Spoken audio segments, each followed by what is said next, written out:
വളരെ എക്സൈറ്റഡ് ആയി പറഞ്ഞ മറ്റൊരു താരമുണ്ട്, മൈക്കൽ ഒലേസെ എന്നത് തന്നെയാണ്. കിലിയൻ എംബാപ്പയും ഉസ്മാൻ ഡെംബേലയും ആഘോഷിക്കപ്പെടുമ്പോൾ ആരും കാണാതെ പോകുന്ന താരമാണ് മൈക്കൽ ഒലേസെ. ഫ്രഞ്ച് മുന്നേറ്റ നിരയിലെ നിശബ്ദ പോരാളിയാണ് മൈക്കൽ ഒലേസെ. ഈ താരത്തെ എന്തായാലും ഈ ലോകകപ്പ് കഴിയുമ്പോഴേക്കും ഒലേസെ ആയിരിക്കും താരമെന്നാണ് എൻ്റെ ഒരു പ്രഡിക്ഷൻ. അല്ലെങ്കിൽ ആ താരം മികച്ച പ്രകടനത്തിലൂടെ അടുത്ത ക്ലബിലേക്കൊക്കെ പോകുമ്പോൾ ഗംഭീരമായി വരട്ടെ എന്ന് വ്യക്തിപരമായി കൂടി ആഗ്രഹിക്കുന്നുണ്ട്. കിലിയൻ എംബാപ്പയും ഉസ്മാൻ ഡെംബലയും ഫ്രാൻസിനായി ഗോൾ അടിച്ചു കൂട്ടുമ്പോൾ അതിന് പിന്നിലെ ബുദ്ധി കേന്ദ്രമാണ് മൈക്കിൾ ഒലിസെ എന്ന 24-കാരൻ. ഫ്രഞ്ച് ആക്രമണങ്ങളുടെ ശില്പി. മൈതാനത്തിന്റെ വലതുഭാഗത്തും മധ്യത്തിലുമായി പന്തുമായി ഒലീസ നീങ്ങുമ്പോൾ അതൊരു കവിത പോലെ മനോഹരം.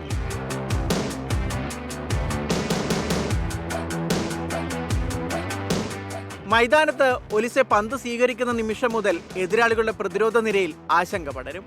ഒരൊറ്റ ടച്ചിൽ കളിയുടെ ദിശ മാറ്റും.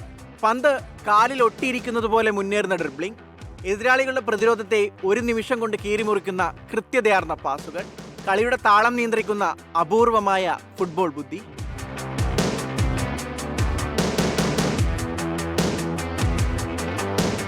ഷാർപ്പ് ഷൂട്ടർമാരായ എംബാപ്പയും ഡെംബലയുമെല്ലാം ഒലിസയുടെ പന്തിനെ കാത്തിരിക്കുന്ന മനോഹര കാഴ്ച പലതവണ കണ്ടു ലോകകപ്പിൽ.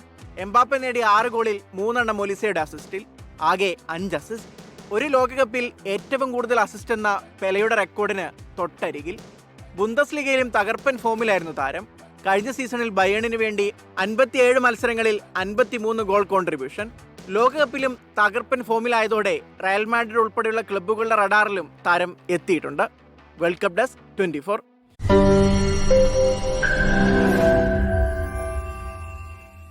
ലോകത്തെവിടെയായാലും ഏത് സമയത്തും 24 വാർത്തകളും ഓഗ്മെന്റഡ് റിയാലിറ്റി പാക്കേജുകളും എക്സ്പ്ലെയിനറുകളും വിശദമായി കാണാൻ ഞങ്ങളുടെ യൂട്യൂബ് ചാനൽ നിങ്ങൾക്ക് സബ്സ്ക്രൈബ് ചെയ്യാം.